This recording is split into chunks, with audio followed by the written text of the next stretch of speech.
Ya inilah teman-teman bahayanya analisa bandarmologi yang hanya liatin kode broker saja tanpa memahami, tanpa menguasai, tanpa ngerti bisnisnya, tanpa ngerti fundamentalnya ya.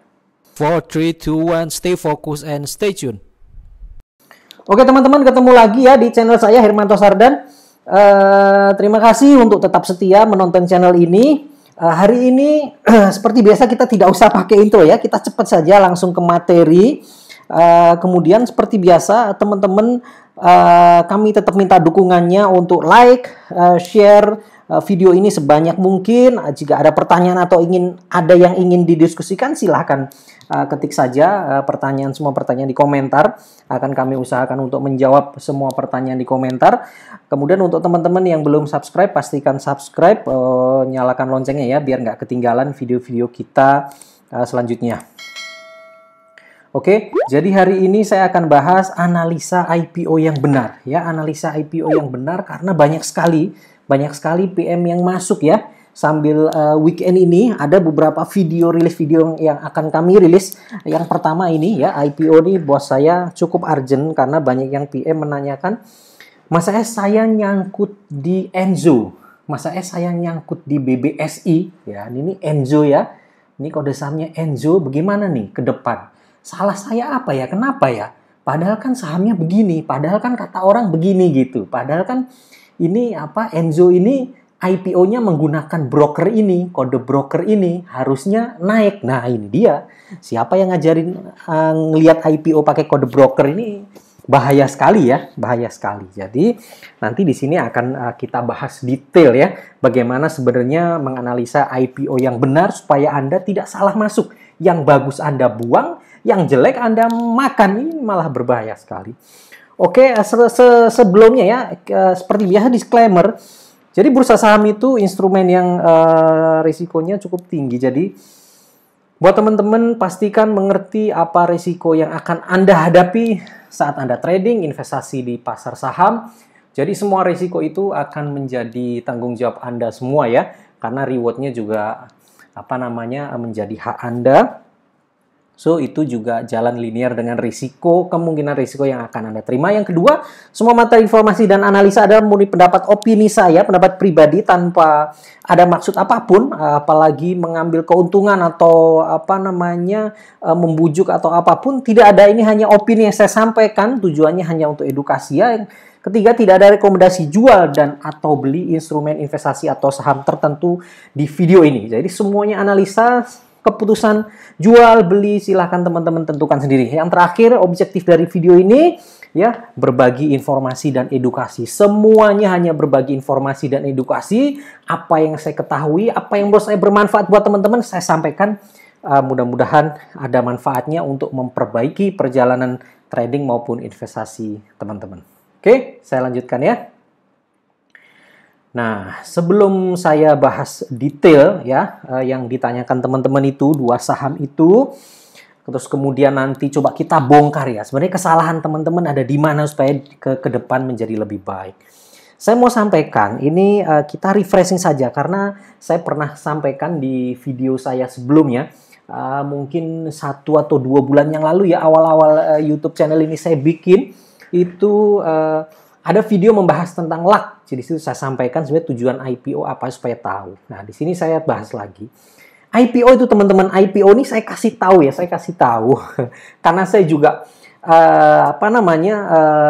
beberapa bulan belakang ini saya juga sering berdiskusi dengan beberapa teman di IB ya, investment banking, tim IB di sekuritas-sekuritas. Jadi banyak sekali IPO yang on pipeline ya, sedang mengantri di bursa gitu. Ya, kita banyak diskusi bahwa dari situ saya simpulkan memang IPO tuh secara garis besar tuh ada dua. Dia benar-benar real IPO dan strategic IPO. Jadi ada dua ini. Teman-teman mesti tahu orang tuh mau IPO tuh untuk apa. Jadi teman-teman mindsetnya harus ke situ supaya paham. Kalau ada saham IPO maka saya harus bagaimana. Nah, kan gitu ya. Pertama, real IPO itu memang cari dana dari masyarakat. Jadi benar-benar ada satu perusahaan, dia menganggap bisnisnya bagus, hanya dia kekurangan modal. dia kekurangan modal, terus mungkin pertimbangan dia kalau saya ke bank maka beban hutang saya naik, saya harus bayarin bunga, itu pun kemungkinan butuh proses yang lebih lama mungkin, atau jumlah dananya tidak sesuai mungkin, atau ya banyak hal lah ya terkait dengan penambahan, sebenarnya bukan modal, artinya ada uang yang masuk ke perusahaan lah, ini digunakan untuk ekspansi. Nah, ada satu pilihan ya buat perusahaan yang ada di Indonesia, di seluruh dunia sebenarnya, selain Anda menggunakan uang pinjaman dari pihak lain, maka yang bisa Anda lakukan adalah Anda menerbitkan saham baru gitu. Jadi perusahaan ini menerbitkan saham baru, itulah yang dinamakan IPO. Nah, IPO ini kenapa? Karena source of fund yang murah. Jadi ini sumber dana murah. Karena kenapa? Ini uang nggak ada bunganya. Uang nggak ada bunganya, masyarakat kasih gratis ke Anda sebagai modal. Anda cukup terbitkan saham saja ya, tinggal terbitkan saham, itu pun ya, dalam tanda kutip sebenarnya tidak ada biaya ya, itu kan hanya penerbitan saham saja, script plus saham, nggak ada apa-apanya, Anda mendapatkan modal. Nah, kewajiban Anda adalah, kewajiban si emiten atau calon perusahaan ini, ya kalau Anda memang yakin perusahaan Anda bagus, Anda mau IPO, tentu setelah dapat uang Anda ekspansi dong, naikkan kinerja. Ya begitu aja, simpelnya memang benar-benar real IPO tuh cari dana masyarakat. Dia datang ke sekuritas tertentu, "Hai sekuritas, saya mau IPO dong, tolong saya dibantu." "Oke, Pak, prosesnya ini, biayanya ini, timnya ini, ayo kita kerjakan, kita IPO, nanti kita tawarkan ke masyarakat, siapa mau beli, deal." Udah, itu real IPO. Dan banyak perusahaan-perusahaan yang real IPO juga banyak gitu ya, nggak yang aneh-aneh. Nah, real IPO yang kedua tuh biasanya perusahaan-perusahaan yang ingin mengambil benefit saat nanti setelah dia menjadi perusahaan TBK atau perusahaan terbuka. Karena banyak teman-teman, benefit dari perusahaan terbuka tuh banyak, teman-teman bisa googling, saya kasih tahu beberapa saja, nanti teman-teman tinggal perkaya lagi, tapi itu memang menjadi benefit. Benefit pertama tentu bonafit ya. Perusahaan yang ada TBK-nya belakang tentu lebih bonafit dari perusahaan yang tidak TBK. Kenapa? Karena namanya ya perusahaan terbuka. Semua kegiatan bisnis dia terbuka, diawasi oleh publik.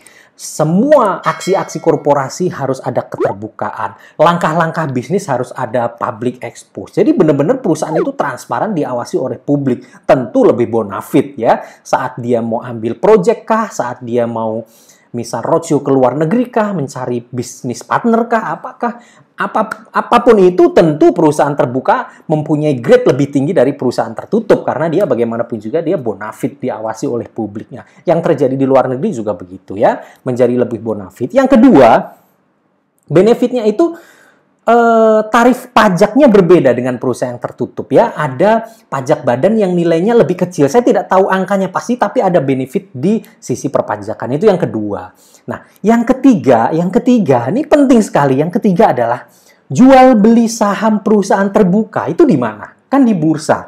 Nah, jual beli saham perusahaan terbuka itu pajaknya lebih kecil. Karena jual beli saham di perusahaan yang tertutup, perusahaan belum TBK, pajaknya besar. Nah, kadang-kadang ada perusahaan besar yang nilai bukunya atau valuasinya sudah ratusan triliun atau puluhan triliun, ada mau akuisisi ya oleh pihak lain yang jumlahnya juga mungkin puluhan triliun, maka untuk memperingan pajaknya mereka IPO dulu. Itu ada strategi begitu juga. Contohnya dulu HM Sampurna, ya HM Sampurna. Nah, itu sebelum pemegang saham barunya masuk, dia IPO dulu, pinter. Setelah IPO baru dia masuk supaya pajak akuisisi sahamnya itu menjadi kecil. Ini sempat menjadi sorotan bahwa wah, ini pinter nih pemegang saham baru nih. Dia ya artinya pemegang saham baru ataupun yang lama, mereka IPO dulu supaya mendapatkan pajak jual beli saham yang murah. Nah, itu beberapa benefit. Banyak benefit lain tentunya teman-teman bisa googling ya. Jadi itulah real IPO. Jadi memang benar-benar ini saya mau IPO, apapun yang ya murni-murni sajalah gitu. Nah, yang kedua ada namanya strategic IPO. Namanya aja strategik ya. Strategik itu berarti IPO yang strategis, yang ada strategi khusus.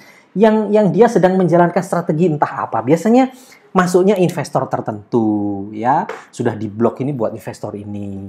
Ada juga yang biasanya yang paling sering tuh exit strategi. Exit strategi itu contoh ya. Saya sudah sering sampaikan ini. Contoh, Anda tahu Gojek ya, atau apa Tokopedia lah ya, atau Gojek. Tokopedia teman-teman, Tokopedia itu 3 tahun yang lalu dengan hari ini, kira-kira volume bisnisnya naik apa enggak? Pasti naik ya. Tapi, teman-teman kalau lihat, kenaikan volume bisnis dengan kenaikan, valuasi dia itu jauh lebih tinggi dari kenaikan valuasi.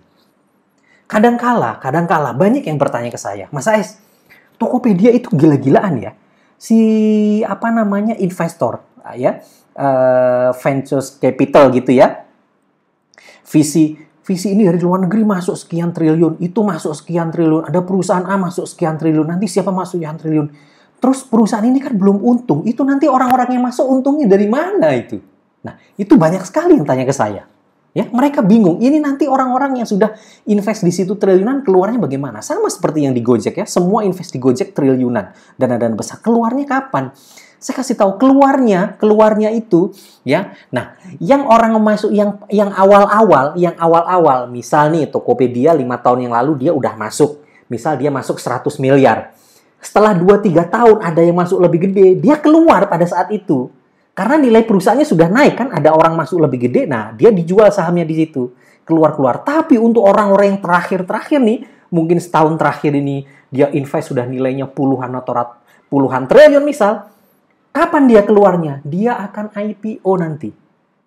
Perusahaan ini di-IPO-kan, divaluasi sedemikian rupa, diberikan harga tawar IPO segini, sehingga dengan harga yang laku itu yang tadi invest triliunan itu sudah profit. Nah, itu namanya exit strategi. Ini hal bukan rahasia lah ini ya. Ini ya dibilang rahasia, ya rahasia umum lah. Teman-teman bisa baca itu exit strateginya para VC itu ya nanti pada saat IPO itu ada. Ada juga strategi-strategi lain sesuai kepentingan emiten itu ada. Makanya karena teman-teman lihat IPO beberapa hari AR atas ya, beberapa hari auto reject atas kan tidak masuk akal. Ini kan kamu mau jualan saham. Masa sih nggak ada orang mau jualan?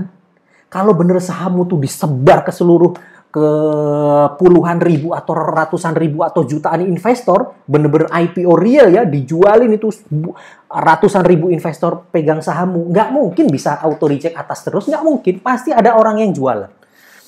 Ya, itu namanya strategi IPO, memang begitu. Jadi teman-teman harus ngerti ini IPO-nya yang mana ya. Itu bisa dianalisa. Nggak usah pakai bandar-bandaran, ngapain pakai bandar-bandaran? Ya, kita pakai akal sehat saja. Ya, itu tujuan IPO ya. Nah, sekarang ini evaluasi buat para nyangkuters. Oke ya. Nah, ini banyak yang nyangkut nih. Dua saham ini. Kita lihat ya. Kita lihat Enzo. Ini hari pertama. Ya, ini hari pertama dia auto reject atas. Auto reject atas tuh dari harga 105, berarti dia naik kira-kira harusnya sih 70% ya. Tapi harga penutupan sepertinya ini tidak sampai 70%, cuma 140. Berarti ini kira-kira ini harusnya nggak auto reject atas nih. Kalau auto reject atas itu biasanya penutupannya itu sampai kalau IPO karena ini fraksi bawah, maka naiknya 35% ya. 35% harusnya kali 2. Ya, tapi poinnya hari pertama tuh naik tinggi lah ya. Hari pertama naik tinggi, hari kedua naik tinggi juga nih. Nah, hari pertama naik tinggi juga, tapi disinilah ternyata ya dari puluhan orang yang PM ke saya yang menanyakan itu, Bapak belinya kapan? Belinya ini, hari kedua ini. Belinya hari kedua ini, nah dia belinya harga-harga 160, 170, 180. Saya tanya, Bapak kenapa beli di sini, panik beli di sini? Oh ya, Mas, soalnya itu harga sahamnya turun, pas naik tinggi dia turun. Kita dikasih lot, ya. Kita dikasih lot di hari kedua, saya masuk. Lah, terus apa pertimbangannya masuk? Karena saya optimis nanti hari ini akan arah lagi, besok arah lagi, besoknya arah lagi. Nah, itu ilmu dari mana? Saya bilang, saya tanya, ilmu dari mana? Jadi Mas, saya nonton YouTube. Nah, nonton YouTube-nya siapa entah saya nggak jelas. Tapi di situ dijelaskan bahwa pokoknya kalau ada saham IPO ya ada saham IPO, emitennya tuh nggak terkenal, ya emitennya nggak terkenal, Enzo nih nggak terkenal Mas Es. Terus underwriternya yang handle IPO-nya itu sekuritas yang nggak terkenal. Nah, saya juga heran, sekuritas nggak terkenal tuh maksudnya bagaimana nggak terkenal? Terus ini apa? NH Corino terkenal nggak? Menurut saya nggak terkenal. Terus kalau nggak terkenal itu apa maksudnya? Ya pokoknya kalau dua-duanya nggak terkenal nih, potensi naiknya arah terus gitu loh. Bisa hari kedua, hari ketiga, hari arah terus. Wah, mati lah. Ya, saya langsung tepuk jidat juga itu. Ini ilmu dari mana? Kalian beli IPO kok caranya emitennya terkenal apa enggak? Aduh, saya juga sampai garuk-garuk kepala juga. Nih ilmu apaan? Nah terus gimana Bapak? Ya pokoknya saya beli, akhirnya saya nyangkut. Sampai sekarang saya belum bisa keluar. Nah sampai hari ini belum bisa keluar nih. Beli 170, sekarang harganya 107. Saya nggak tahu nanti hari-hari berikutnya apakah terus sampai ke 50 parkir, saya juga nggak tahu. Tapi yang pasti kalau saya lihat di sini, ini yang pasti nih saham-saham orang yang beli IPO nih sudah keluar semua. Ya, ini volumenya tinggi sekali. Pada saat di sini, pada saat nih retail-retail yang ilmunya aneh ini beli di sini, panik beli, semuanya pada jualan di sini. Udah mereka barang habis, mereka udah nggak peduli, dibuangin terus nih. Nah, apakah akan ARB terus? Nanti di bawah kita akan analisa Enzo tuh isinya apa ya. Saya akan coba bantu nanti dari perspektif yang saya tahu, nanti kita lihat bagaimana Enzo ke depan. Gitu ya. Sekarang BBSI sama, lebih kurang sama ceritanya. Saya tanya, Bapak beli di mana? Saya beli di harga 800 lebih.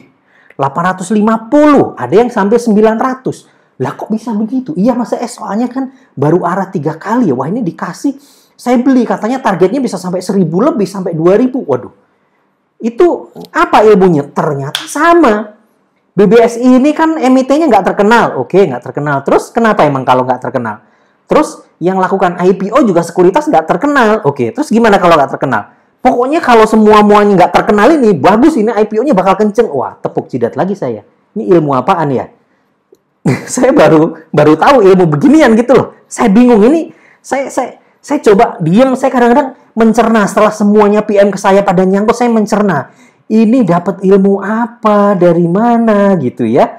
Nah, makanya melalui channel YouTube ini saya akan sampaikan ya, saya akan coba bantu. Saya akan tetap kasih solusi ya nanti bagaimana setelah ini, karena ini kan auto reject terus nih. BBS ini malah dari hari keempat nih auto reject. Ini juga auto reject. Ini pun mau jual susah nih. Ini auto reject. Yang candle ini nih, yang kemarin ya. Ini kan hari ini kemarin. Kemarin ini pun tidak bisa jual. Ini pas saya lihat seharian auto reject, pas penutupan tahu-tahu ditarik naik dan tidak bisa jualan semuanya. Ya, karena posisinya di overnight-nya, bukan di bid. Jadi tidak bisa jualan. Jadi ini auto reject-nya berapa kali nih udah nih? Udah 7 kali. Udah nggak bisa keluar sama sekali. Yang beli di 900 ya kelenger tinggal 500 sekarang. Nah, itu dia ya. Jadi berbahaya sekali nih gitu loh. Anda beli saham IPO ngaco, cara analisanya ngaco. Nah, ada yang lebih ngaco lagi. Ini dia. Nah, perusahaan super malah terabaikan. Saya tanya, saya bilang, loh, kenapa nggak beli Soho? Soho, saya kasih tahu, Soho itu waktu hari kedua, sempat ARB loh. Waktu ada pengumuman, PSBB, ya waktu ada pengumuman PSBB kan Jumat, Senin, hari Seninnya itu, waktu sempat ARB lagi, Soho itu ARB loh. Karena saya beli, saya bilang. Teman-teman saya di AIC juga ada beberapa yang beli. Karena mereka tahu, sebelum Soho ini listing, saya udah bikinkan videonya. Nah, teman-teman juga bisa nonton videonya ada di sini ya. Soho ini perusahaan super. Saya lakukan analisa sebelum listing. Saya bilang Soho ini super. Kalau kalian punya kesempatan beli, kamu beli aja. Itu pasti naik tinggi itu. Karena ada analisanya. Saya tanya begitu, oh enggak Mas AS, justru kita enggak beli saham Soho karena Soho ini menurut kami jelek loh. Jelek dari mana? Ilmu mana yang bilang Soho jelek? Ya karena pertama ini perusahaan terkenal. Oke, terus kalau terkenal kenapa emang? Terus yang handle underwriter-nya juga terkenal. Mana nih? IPOT ya, Indo Premier ya. Oke, terkenal. Loh, emang kenapa kalau terkenal? Emang kenapa kalau emitennya terkenal? Bukannya bagus? Oh enggak, jelek. Pokoknya kalau emitennya terkenal, underwriter-nya terkenal, bakal turun terus. Waduh, ini ilmu apa? Saya sampai judet. Aduh, Bapak ini tersesat di mana? kamu itu dapat ilmu apaan ini, ilmu ngaco ini.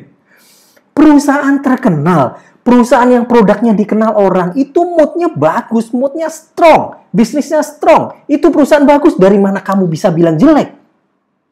Ya ini masa, oke. Saya ada beberapa lagi, nanti saya kasih tunjuk di bawah ini. Jadi saya coba luruskan ya. Teman-teman jangan tersesat di ilmu-ilmu yang model begini, ini berbahaya. Jadi teman-teman harus bekali ilmu. Bagaimanapun semuanya harus lihat bisnisnya, lihat fundamentalnya, jangan ngaco. Oke, coba kita lihat ya. Soho, IPO-nya 1820. Saya dalam video sebelum listing saya bilang, ini saham ini bakal naik tinggi, bakal naik terus kenceng karena valuasinya super nih, perusahaan super top. Profitnya gede banget, profitability-nya gede. Cetak profitnya bagus. Saya bilang, cuman saya ragu nih kita bisa masuk. Kenapa? Karena pasti auto reject atas terus. Saya bilang begitu di video. Ternyata hari kedua nih. Ini nih sempat ARB nih teman-teman. Di pembukaan ini sempat ARB nih. Kita masuk di harga sini. Masih kita keep sampai sekarang. Walaupun kita kecil ya. Karena waktu itu lotnya kecil. Ya buat jajan lah. Belinya nggak sampai 20 juta lah. Kecil. Karena bagaimanapun juga lotnya nggak ada. Tapi ini naik terus. Kenapa? Karena kita tahu nih perusahaan super. Lah, kalian masuk perusahaan apa ini ya? Nggak jelas begini kalian bilang bagus. Lah perusahaan yang jelas-jelas begini kalian bilang jelek, nih ilmu apaan? Ya, coba lihat IPO Soho, zero debt, nggak punya hutang, ROE-nya 48%. Woi, 48%. Itu udah menyamai itu apa nih? Itu saham-saham perusahaan-perusahaan meningkat lah, perusahaan-perusahaan super yang bisa begitu, ya. Model Unilever, ya. Ya, model Indofood pun nggak sampai segini. Ya, Mayora pun nggak sampai segini ya sahamnya naik kenceng-kencengan itu. Ya, ini perusahaan super ini hanya sebagian kecil saja perusahaan begini yang ada di bursa kita. Nggak ada lagi. Saya aja begini nggak bisa dapat dari Indo Premier dari awal itu cuman bisa dapat satu lot itu. Aduh, bener-bener susah memang. Kita nggak bisa dapetin kayak gini. Lah kayak gini kok dibilang jelek. Jadi kalian tersesat. Kalian nih boleh lah ngomong ngelihat-lihat broker apalah itu bandarmologi, tapi please bekali dirimu dengan yang lain. Ngertilah menganalisa IPO itu bukan begitu caranya.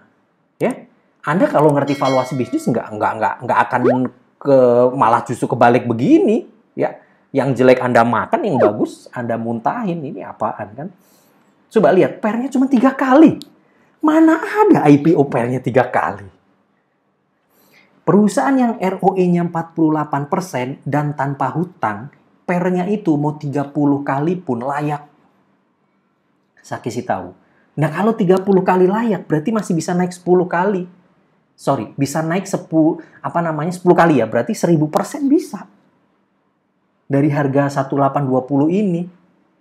Itu begitu rumusnya. PBV-nya 1,5 kali. Murah sekali. Strong mood. Ya, moodnya competitive advantage ya, kemampuan dia, produknya dia untuk bersaing, produknya dia untuk dimakan orang itu kekuatannya, ya, kekuatan bersaing, kekuatan di pasarnya itu strong Soho ini. Ya, siapa nggak kenal Diapet, siapa nggak kenal Imbos. Ya, Mas AS, tapi justru yang terkenal itu biasanya IPO-nya jelek. Modiar. Ya, ini ngelus batuk. Nah, ini analisa apa? Jadi, oke, kita lanjutkan ya. Oke, saya bilang salah kaprah analisa IPO. Nah, ini kesalahan nih, salah kaprah. Kenapa saya cantumkan kesalahan lagi-lagi? Ya, ini pepatah kuno ya, pepatahnya orang-orang tua kita, tapi patut kita laksanakan. Kalau bercermin mukanya jelek, cerminnya jangan dipecah. Nanti muka kamu jelek terus karena kamu sudah nggak bisa bercermin, ya. Kalau kamu bercermin mukamu jelek, cerminnya kamu simpen. Wah, cermin kamu bagus ini. Kamu kasih tahu saya kalau muka saya jelek, mukamu benerin. Nanti kamu bercermin lagi. Oh, udah ganteng. Nah, itu yang bener begitu. Kalau Anda punya kesalahan, jangan kesalahannya kalian buang, ya Anda akan salah terus. Kalau Anda punya kesalahannya dijeberin gede-gede, ya, dibaca gede-gede, tulisannya gede-gede, supaya tahu ini kesalahan saya harus benerin begitu. Ya, salah kaprah analisa IPO. Pertama, ilmu menebak saham IPO. Nah, ini dia. Ini teman-teman nih, pokoknya ini ilmu untuk menebak saham IPO. Loh, saham kok tebak-tebakan, Mas. Mana ada saham nebak? Anda itu pakai uang loh. Itu uang itu berharga loh. Anda bekerja cari uang itu. Giliran Anda masuk saham kok maunya menebak. Emang apa ini? Emang ini main game apa menebak apa judi? Nggak bisa. Saya kasih tahu. IPO itu saya kasih tahu ya. Syarat IPO itu dari OJK tuh berat. Emiten tuh harus punya website. Websitenya harus tampilkan ini. Emiten harus bikin prospektus sedetail mungkin ratusan lembar. Semua tentang perusahaan tampilkan di situ. Angka-angka rasio laporan keuangan 3-4 tahun ke belakang. Tampilkan semuanya. Prospek bisnis menurut kamu tampilkan semuanya dalam prospektus. Lah, OJK saja kasih data sedetail itu. Masa kalian nebak? Bodoh sekali. IPO itu baca prospektus. Di situ lengkap, super lengkap. Seperti yang saya lakukan di video Soho itu. Ya, nggak ada menebak. Nomor 2. IPO yang menarik adalah beli perusahaan yang tidak terkenal. Dan underwriter tidak terkenal. Aduh, saya nggak ngerti ini ilmu apa ya. Perusahaan yang tidak terkenal kok menarik? Halo? Ada yang bisa kasih alasan ke saya nggak nih? Perusahaan yang tidak terkenal kok menarik? Underwriter tidak terkenal kok menarik gitu loh. Ini apa maksudnya? Ya ini nebak. Anda nebak, Anda spekulasi. Ini salah besar. Bahaya, sesat ini. Ngeri. So IPO data prospektus detail begitu. Justru cari perusahaan yang nggak jelas. Wah ini bahaya. Nanti banyak perusahaan busuk-busuk nggak jelas. Anda beli semua IPO. Waduh, habis uang Anda. Ya? Yang ketiga, jangan beli saham IPO dari perusahaan yang dikenal masyarakat dan underwriter sekuritas terkenal. Walah, Mas. Perusahaan yang terkenal, dikenal luas masyarakat, Anda nggak beli. Ini ilmu apa lagi nih? Aduh. Justru perusahaan yang dikenal, yang produknya kalian lihat setiap hari, yang produknya bisa kalian makan setiap hari, itu kalian buru, kalian beli. Itu perusahaannya pasti bagus. Kalian muter keliling dunia, beli buku investasi apapun, kemana deh? Ke bursa seluruh dunia. Pak, Bu, Mister, ya, Miss, apapun lah itu. Tanya Warren Buffett, tanya siapapun lah, Miner Fini, atau siapapun lah itu terkenal di seluruh dunia. Perusahaannya bagusnya gimana? Jawabannya sama. Perusahaan yang terkenal, perusahaan yang produknya dipakai semua orang, perusahaan yang produknya in the long term dimakan semua orang, itu akan, perusahaan itu pasti terkenal dan akan naik. Nah begitu. Nah, masa perusahaan yang terkenal kalian nggak boleh beli? Aduh, Mas. Ya, sekarang coba pola pikirnya diluruskan dulu, ya, dibenerin. Keempat, menentukan strategi hanya menggunakan dulunya begini, dulunya begitu. Nah, ini makin mati juga. Masa kalian analisa saham IPO lihat dulu nih perusahaan nggak terkenal naik tinggi. Lah sekarang 50 semua. Busuk. Itu justru jadi bahan pelajaran. Kalau perusahaan yang nggak terkenal digoreng itu jangan dibeli. Karena at the end tuh ke 50 itu perusahaan-perusahaan busuk semua. Itulah yang mengotori IHSG kita. Justru begitu kok malah dibeli dengan alasan dulu begini loh, dulu begini. Nggak bisa. Ini teman-teman saya kasih tahu ya. 2018, mungkin mulai dari 2017, tapi 2017 belum marak. 2018 tuh marak sekali. Maraknya kenapa Mas AS? Maraknya adalah banyak perusahaan perusahaan-perusahaan nggak jelas buat saya, sampah lah ya. IPO banyak sekali. Naik terus, naik tinggi semua. Semua digoreng, semuanya lah. Sebutlah apa? Sekarang sahamnya 50 semua. Sekarang jangan berharap model begitu lagi, karena tukang gorengnya sudah habis semua. Habis semua, rontok semua sekarang. Ya, reksadana nggak jelas, rontok. Sebut apalah itu ya. Kasus asuransi lah, kasus fixed return lah, kasus repo lah, kasus apa. Rontok semua mereka. Nggak ada sekarang. Saya hari ini, saya jalin komunikasi dengan beberapa IB, investment banking sekuritas yang sedang ngurusin IPO. Pun kita sekarang sangat susah. Mereka dulu yang mau main-main model lama, sudah nggak bisa.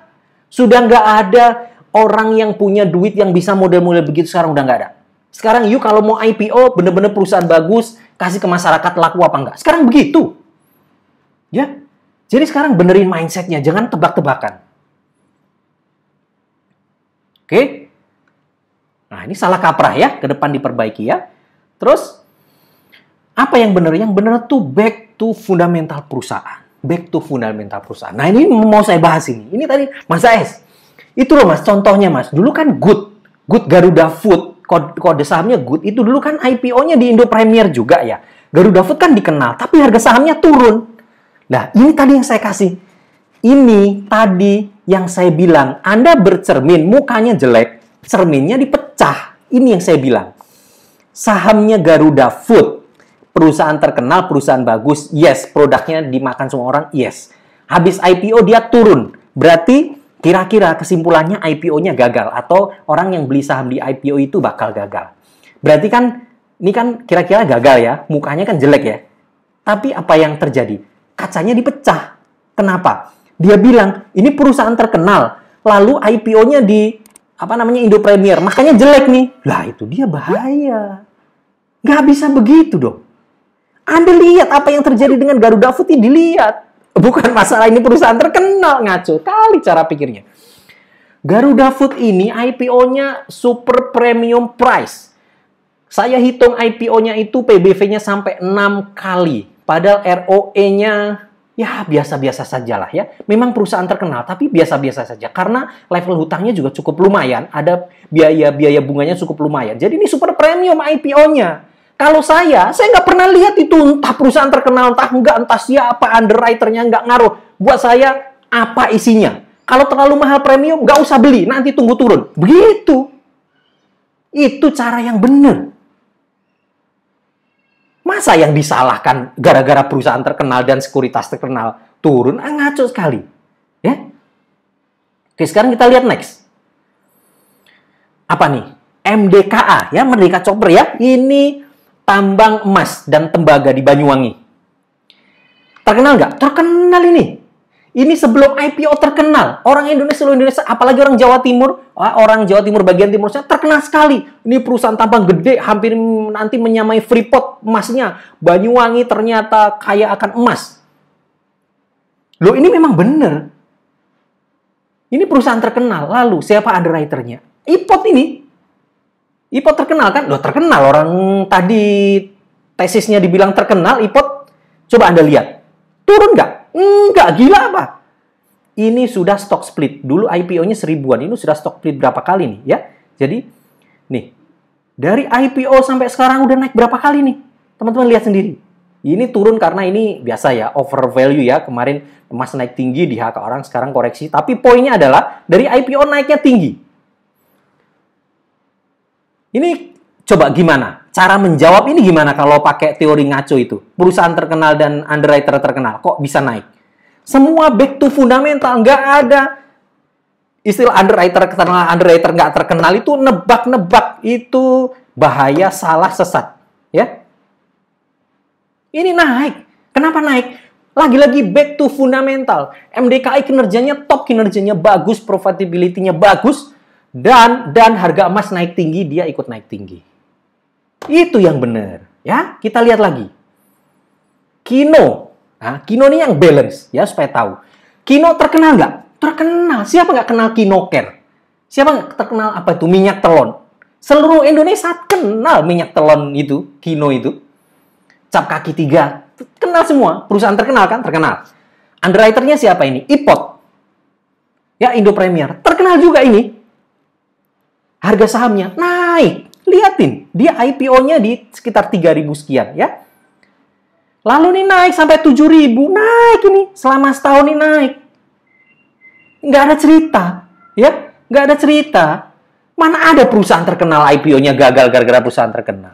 Lalu ini kok turun Mas AS? Iya, ini turun kenapa? Saya kasih tahu, ini turun karena kasus sengketa merek cap kaki 3. Jadi banyak fan asing yang buang. Saya nggak tahu ini, banyak yang masih klaim belum settle, tapi Kino sendiri klaim settle, ya itu perjalanannya bisnis dia lah. Tapi kira-kira gara-gara kasus itu pun penjualannya turun, ya turun. Semuanya back to fundamental gitu loh ya. Bekali Anda dengan kemampuan seperti ini, jadi ngerti. Jangan menebak. Oke ya, saya lanjutkan ya. Nah, sekarang kembali lagi ke Enzo dan BBSI. Mas AS gimana nih sekarang nih ya? Nah, sekarang kita ngomong solusi nih ya. Ini masalahnya kan ARB terus, ya ARB terus. Ini khusus Enzo ya, orang udah buang-buang barang. nasib saya yang nyangkut gimana? Ya nggak ada jawaban lain sih ya selain menunggu. Emang ada bisa loncat kan? Nggak bisa kan? Maksudnya nggak ada pilihan buat Anda yang nyangkut. Anda harus menunggu sampai saham ini nggak ARB, sampai ada bid, kira-kira kan begitu ya. Nah, nanti setelah ada bid, gini mas saya CL atau gimana? Ya, saya CL atau gimana? Menurut saya ya, ini Enzo saya lihat ya, pada harga 105, kan penutupan 107, harga 105 more or less ya, sama lah ya. PE rasionya tuh 20 kali, PBV-nya tuh 2,2, ROE-nya tuh 12% tahunan ya. Menurut saya so-so lah ya, untuk perusahaan ini kan perusahaan eksportir ya, eksportir seafood. PBV 2,2 kali sih relatif mahal sih sebenarnya ya. Buat saya sih mahal. Saya khawatirnya ini masih ARB sampai harga 70-an mungkin baru aktif. Tapi buat saya daripada ada cut loss ya, cut loss, ditunggu deh. Coba ditunggu. Menurut saya sih harusnya masih bisa lah Anda jual di atas harga IPO tuh. Mungkin harga-harga 120 atau 130 nanti ya, jangan buru-buru. Ya toh kalaupun cut loss ya nggak dalam-dalam juga lah gitu ya. Ya, yang penting kan kedepannya seperti apa kan gitu ya. Terus sekarang BBSI ini harganya 480, hari ini penutupan 586 tapi masih ARB. Saya nggak tahu masih ARB berapa lagi. PR-nya 53 kali, PE rasionya, PBV-nya 2,3 kali, ROE tahunan cuma 5%. Ini lebih mahal ya dari Enzo. Buat saya nih BBSI ya, ini pasti masih akan ARB terus nih, bisa jadi harganya nanti di bawah IPO. Gimana Mas S? Ya, kalau Anda beli di 900, aduh pahit juga ya kalau CL-nya terlalu bawah ya. Anda tunggulah ya, mudah-mudahan nanti. Karena kalau di BS ini saya nggak melihat ada volume besar seperti ini. Dan ini waktu ARB pun kan nggak ada volume ya, artinya nggak ada barang dijual juga gitu loh. Di sini juga nggak ada barang yang dijual dalam jumlah masif ya. Mungkin nanti masih ada kesempatan barang ini akan naik lagi. Tapi ya kita tunggu mau nggak mau. Kita tidak tahu nih sampai ARB berapa lagi, tapi kondisinya dua-duanya mahal ya. Enzo ini relatif mahal. Kalau Anda lihat begini dari awal, Anda nggak akan main hajar. Karena kalau harga di 170 ini, PBV-nya mahal sekali. Kalau saya nggak bakal hajar model begini, mau IPO, mau apa namanya, sekuritas underwriter-nya, sekuritas setan kayak iblis kayak yang kita nggak bisa lihat kayak saya nggak mau beli. Gitu loh. Ya sama BSI saya juga nggak beli. Apaan ini? Ya terlalu mahal. Gitu. Mungkin kalau harga 300 atau 200 saya baru beli. Gitu kira-kira. Oke ya teman-teman ya, itu dari saya ya. Jadi sekali lagi IPO lakukan dengan benar ya. Kalaupun Anda mau pakai analisa bandar, mau logi lah bandar lah apalah itu terserah Anda ya. Itu sah-sah saja, itu apa namanya style-style Anda, tapi jangan salah kaprah juga gitu loh ya. Jangan barang jelek Anda makan, barang bagus Anda tolak gitu. Jadi bekali juga Anda dengan ilmu-ilmu lain yang bermanfaat. Oke, kira-kira seperti itu. Mudah-mudahan bermanfaat. Sukses selalu untuk Anda.